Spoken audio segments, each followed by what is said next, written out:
We are running on empty with this one! Hi, I am John, but you may know me as music artist Poisoned by Ivy, but if you don't know me, well, I'm not gonna be surprised. What am I, famous? No. But nevertheless, I am a new indie artist, and I create sort of psychedelic, space rock, avant-garde-esque kind of music. Although I don't think that's really the best genre to describe me, that's just kind of what I might describe my own music as. But 4 months ago, I released my first officially released album called While I Run on Empty, and I am super proud of this thing. So technically it's my second album, but... So I did do an album in 2023, being my technically first album, because it was the first album that I made. It was called A Deer in the Headlights, and the reason I am not fond of it is because not a whole lot of the stuff you hear on that album is actually original. The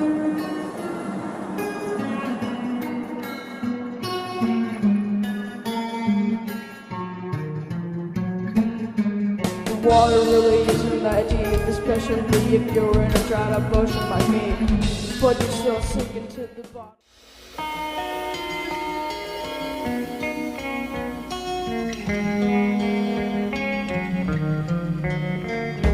20-some years is a long walk, even if it's not in a straight line. You see a lot of things in the distance, you know what they say about great minds. You and I think about the same things, dream the same dreams, play the same game. Welcome to the land of pain where no one's happy.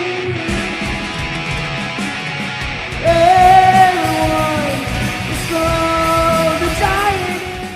I feel that I'm ordinary, just like everyone. To lie here and die among the sorrows. So throughout the first half of 2024, I worked on my magnum opus so far, While I Run on Empty. I filmed the making of a lot of this album, but also not a lot of it, so most of what you're going to be hearing in this video is me relaying my memories of creating this work. So after I did that experiment, I tried to create a second album literally right after I had put that one out, and I suffered pretty big writer's block because, well, I mean, one, I didn't really know how to write original music, because like I said, most of the stuff on that album just takes, like, ideas from other songs. And second of all, well, I tried doing it right after creating my first album, so of course it's not going to be difficult after I just finished something. Whilst in that writer's block, I actually realized something. I work best when working with other people. Right now, I can work very independently, but at the time, I needed some assistance with friends, and I knew just who to have on board. Yo! Is that Atticus James Baldwin?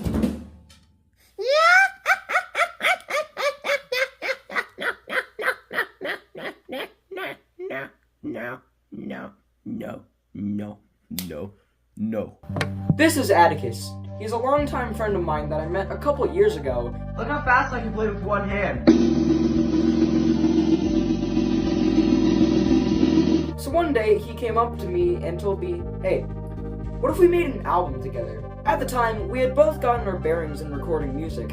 He, at the time, was now going under the name of Ivy Music and releasing his own music on his YouTube channel, and I was doing my whole Poisoned by Ivy thing. So at the time, I was going to make 2 albums, my own album and the album I did with him. But then reality set in. I didn't really know how I was going to be able to do 2 things at once. That's a pretty hard thing to manage. Which is actually kind of ironic because, well, right now I'm literally working on 2 different albums at the same time. One of them is going to be another Poisoned by Ivy album, and the other one is going to be the debut album of my band 3 Sizes Too Big. So eventually we decided to make the best of both worlds and have an album that was mostly done by me, but featured him. And I thought this was a really cool idea, but eventually, creativity, ambition, and oversaturation hit me like a truck. My ambition and ideas for making this a massive project grew way out of hand. It became a 3-headed beast. It started out as a simple 10 or so song long album that was going to be relatively short, but eventually it grew so big to the point where there was going to be 30 songs on the album, and it would have been a double album. So I decided to scale it back. Eventually, I chopped off about half of the track list, making the track list only 15 songs. But eventually, I trimmed the covers down to 3, and that is how the album's track listing goes. So the first thing that me and Atticus had recorded for this album was a cover of the song Full Stop by Radiohead. It didn't make it onto the album, but after we recorded that Full Stop cover, we decided to record what would be the final song on the album, The Beginning of the End.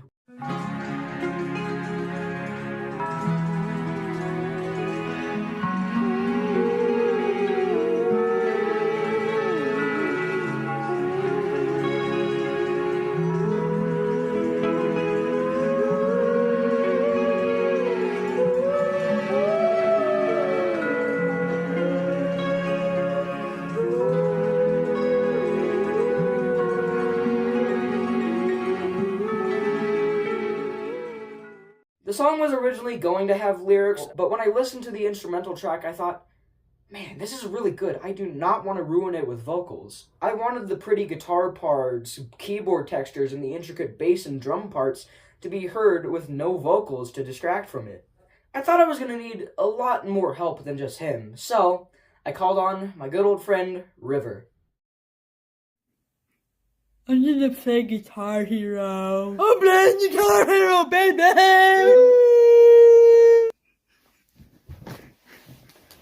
No! So River is a more recent friend of mine. I met him around a year ago, and we've been pretty great friends ever since.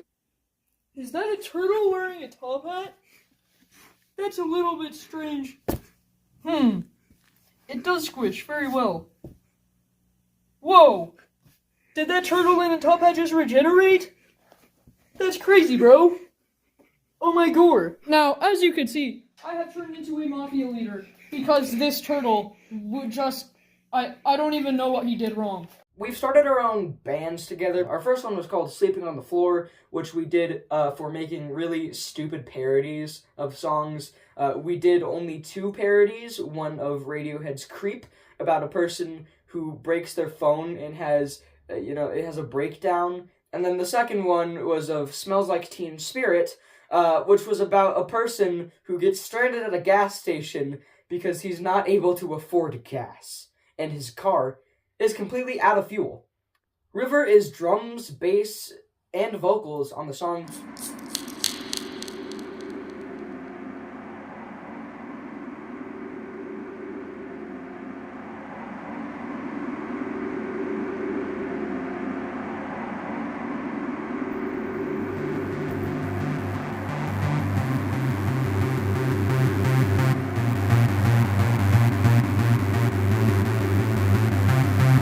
You,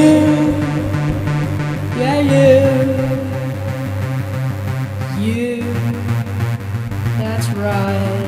You don't know what you have. Not a bit. You don't get it. Which was originally meant to be a Sleeping on the Floor song, but I thought it was too good for a very silly band, so I was like, you know what? Actually, let's just put this on my album. And he was like, alright, yeah, let's do that. The song was written by River from a bass riff that he had come up with. Recording this song was both really fun, but a bit of tension was kind of building up between us. Although that was mostly due to the vocals. And the vocals slowly grow more and more and more intense as the song progresses. No, you say you're not good enough. Well, maybe you're not. Maybe you can't be. And the part that we really took issue with was the scream at the very end. Yeah!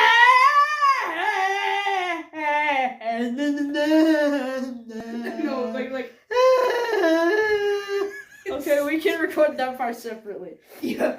He did a few takes of that scream, but none of them really sounded good, and they just kind of sounded like an angry grandma. Come and break it all!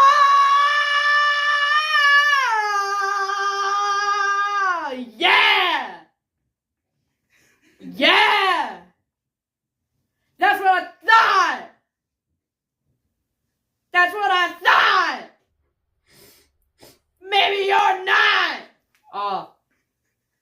break it all. By the way, what are you doing in my house? Like, this is private property, dude. This is my Also, house. we're in the middle of fucking nowhere. How did you get here? Did you just, like, diffuse the electric fence? What the fuck are you doing in my house? This is my house, dude. What are you doing? I mean, it's chill. And I just told them, okay, we'll try this one more time. And if it doesn't sound good enough, then we will remove it from the song. And that's fine. But let's just please do this one more time to see if it can work. And so, he applied the take that made it onto the song. Dear Lord in heaven, I know I'm a massive atheist, but just kidding, I'm still an atheist. Come and break it all! So as you just saw there, he did a little prayer before doing the scream, which we thought was really funny, so we decided to actually re-record that prayer and put it in the middle of the song. So if you've ever wondered what this mumbling in the background of the song right here... Dear Lord in heaven, I know. But I'm still. Then there's another silly little goof that happens at the very end of the song. So after the song ends, he says, you know, you're really goofy sometimes. And so he said, You're a little bit goofy sometimes. and I thought that was really hilarious, so I was like, okay, we gotta re-record that because you can't really hear it. So we did that and just stuck it at the very end of the song. And then a bit later, we filmed a music video for the song, which really did not go as planned at all. Do you?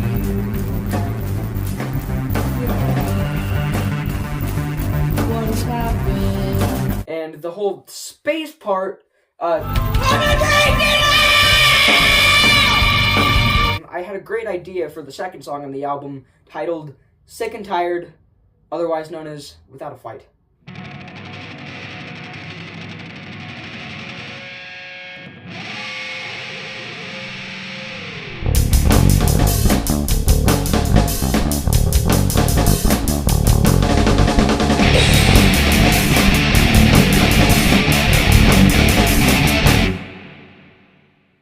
So this song features Atticus on lead vocals for the first verse and chorus.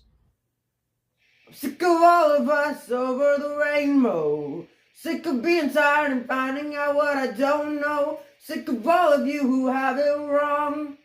Sick of everything all along. And everyone who's knocked me to the ground. Or beat me while I was down. Or pushed my back to a wall. I won't go down, oh no. We came up with lyrics on the fly, basically, because we didn't really know where we wanted to take the song lyrically. We decided to just have 4 verse lines, and then a pre-chorus, and then a chorus, and then some more lines, and yeah. He did really good on the first verse, but he really just didn't really know what to do on the second verse. He just couldn't make it work. That's always... You know what American can do in the word? Cats don't always land on the feet. I don't know, because it's not the exact same. Yeah. Go back up again. Cats don't always... Freaking bees. Why did it not freaking go? I hit the record button. I hit the I want to pet it, but I can't. I can do it. Cats don't always land on their bees.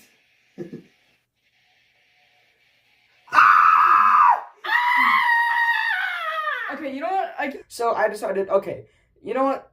I will sing on the second verse. Although the take that I did didn't actually make it onto the album because it was Everyone who's knocked me to the ground beat me while I was down. yeah, that didn't sound good at all, and redoing the vocal, we had a finished song. My cat actually walked in the room whilst we were recording the song, and there are multiple moments in the song where it just stops, so we decided to record her meowing and put it in one of them.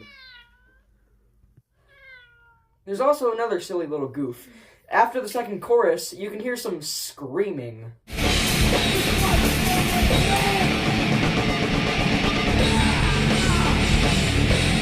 Now, what is this? Well, it's actually me screaming, "This mic smells like ranch." Yeah! Now, the reason why I did this was Atticus was making this weird joke where he wouldn't stop saying, "This mic smells like ranch." So I thought, you know what? I'm gonna put that in the song. You know, to be honest, this mic smells like ranch! Yeah! So at the very beginning of March, I think it was about a day or two after my uncle's funeral, I sat down at the family's piano, took out my phone, hit record, and played.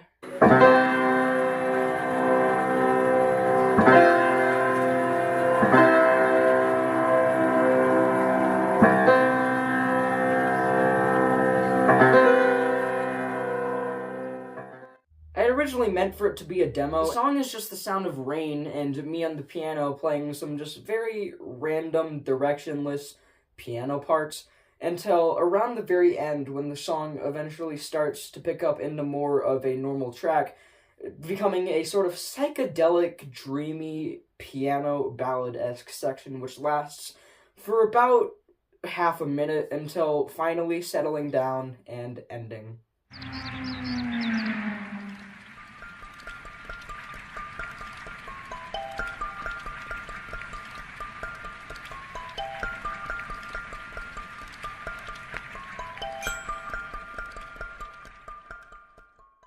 No Man's Land was kind of a challenge to me to see if I could make a song using every instrument I knew how to play without it getting too overly cluttered. There's about 15 or so instruments in the song from last I checked. For the first 2 minutes, it's just me slowly incorporating every instrument that I knew how to play, like guitars, ukuleles, the stylophone, the automaton, for Christ's sake, some glockenspiels, and also some violin,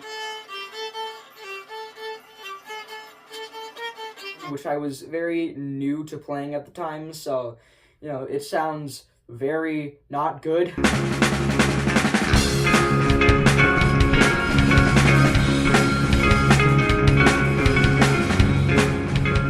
Then comes the track Oh Why, which has Atticus on drums, and it is very inspired by the song Weird Fishes by Radiohead.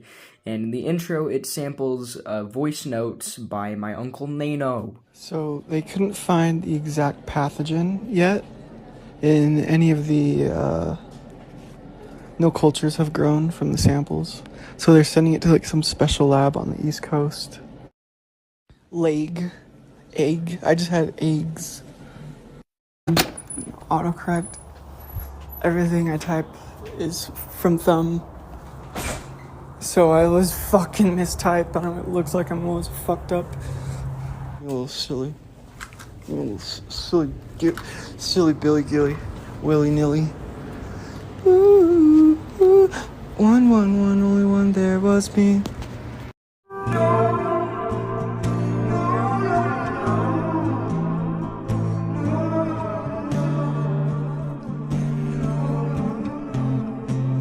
No! So I thought, you know what? What if I made a song where all I sang was no, no, no, no, no, no, no, no, no.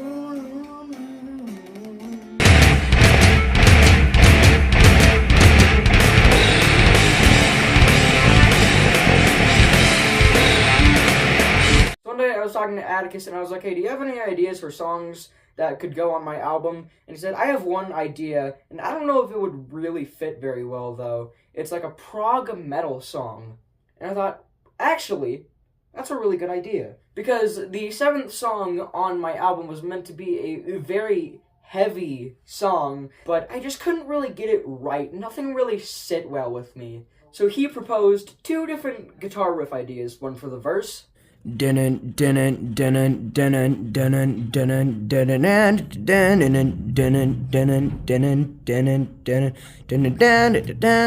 one for the chorus. And then the chorus would go, And then we could add some other stuff. So I ran wild. The song doesn't stay the same at all. Like, if you took the intro and, like, the last part of the song, it's, like, a completely different song. I attempted to add vocals into the song, but nothing really just sat well with this very loud, abrasive mix. It was hard to get the vocals mixed right, and I tried doing singing, and that didn't work. I tried doing a sort of spoken word thing, and that also didn't work. So I just decided to scrap vocals and make it an instrumental track.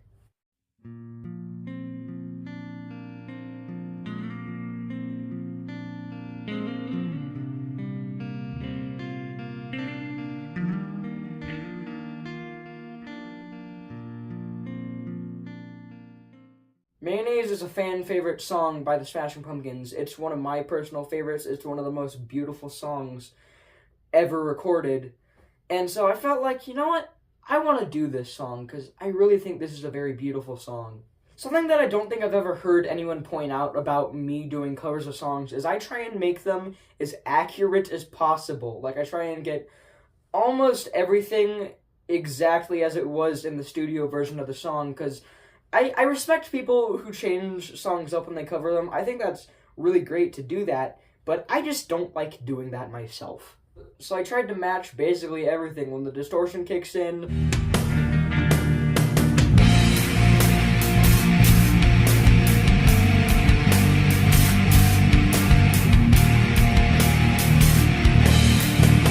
that squeal that I did with harmonics because I didn't have a cheap guitar that squealed every time you stopped playing it, which that's how they did it in the actual song. But I didn't have a guitar that could do that, and I wasn't about to murder my amplifier to do that.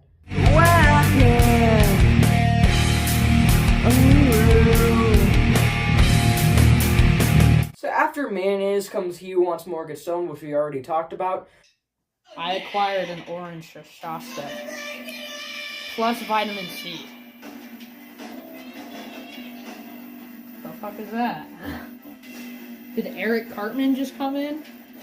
I will mention, however, that the hiss and click sound at the very beginning of the song is actually just River opening up a soda can.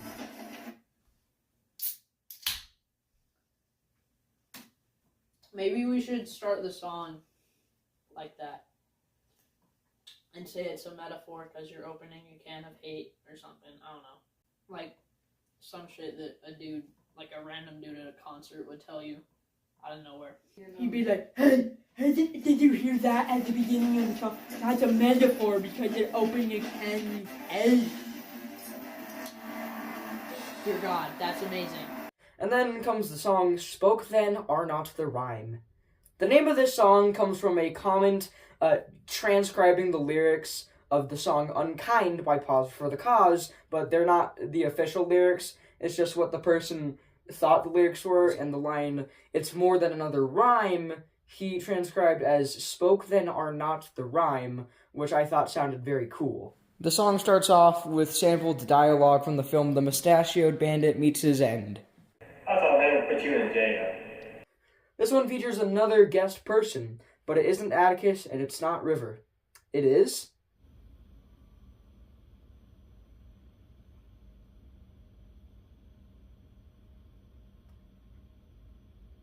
This is Jack. He is a phenomenal musician and goofball. He is part of the band Weird. Please check them out. They are seriously amazing. This song, we just had a lot of fun doing this.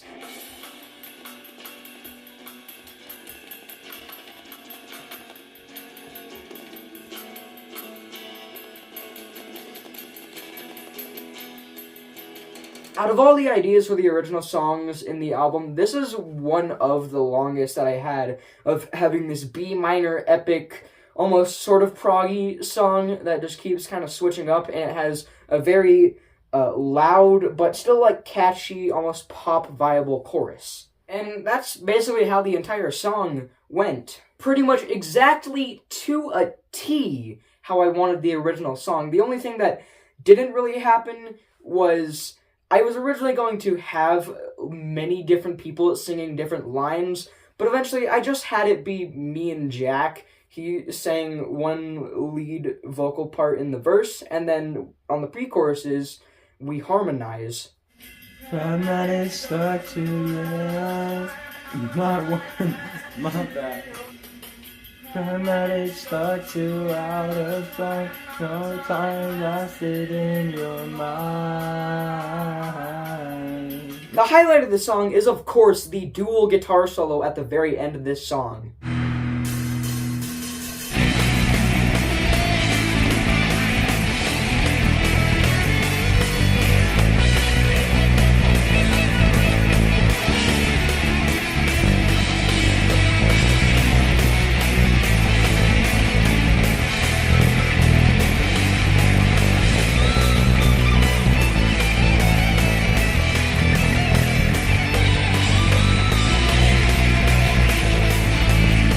Idea I had for the song, but it wasn't until relatively shortly before we actually started recording the song. So I pretty much just told Jack, okay, so there's going to be a dual guitar solo at the end of the song. All you gotta do is just improvise and shred in B minor, and I will tell you when to start and when to stop, and we'll just do that a couple different times. And he just completely improvised his guitar solo, and it is great.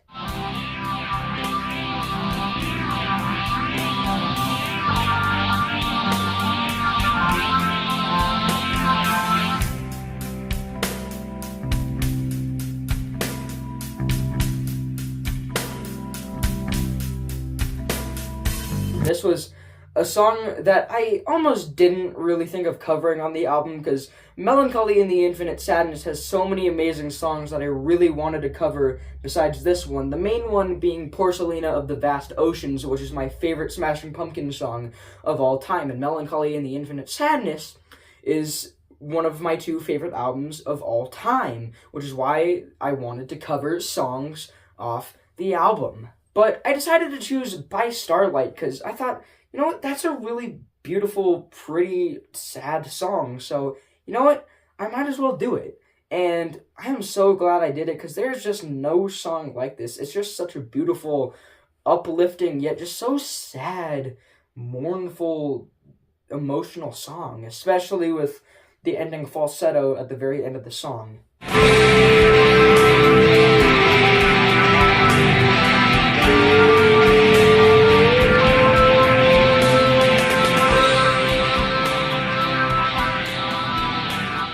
Track Wand of Horus, which was really just me messing around with certain keyboards and drum effects and synthesizers, and there's also a silly goof of my sister Sasha saying, "Lay's Wavy Funyuns, onion flavored rings." That is a flavor of chip before they renamed it to like Lay's Wavy Funyuns, onion flavored potato chips. Why? That's sacrilegious. No. Lay's Wavy Funyuns, onion flavored rings. Say it really loud. You can't. No paparazzi. Lay's Wavy Funyuns, onion flavored rings. Then comes the track.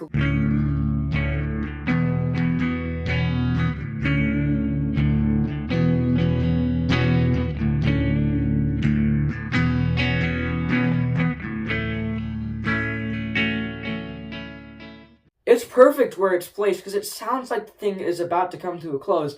In fact, it's the final song on Smashing Pumpkins' Siamese Dream, which is, well, every single cover on this album is a Smashing Pumpkins song. And Luna is just such a beautiful song. I just love it. And then finally comes the beginning of the end, and then I uploaded the YouTube video for the album literally the day after I completed the album. For the YouTube upload, I just compiled tons of footage and cool-looking visuals I had on my phone, and I created a sort of, like, little visual experience for the album, a sort of, like, a little movie, if you will. Most of the visuals you see are just things I saw on, like, the road or in the sky in an airplane whilst I was traveling to vacation spots or just random everyday places that I go to. And then I used a site called Sounddrop, which is extremely user-friendly to put your music on streaming platforms. I was very easily able to get it onto Spotify, Amazon Music, Apple Music, everything. And then I used a website called Kunaki to press the CDs. And then I sold the CDs, for $10 a pop, and, well, yeah, that's pretty much all I actually really have to say about this album.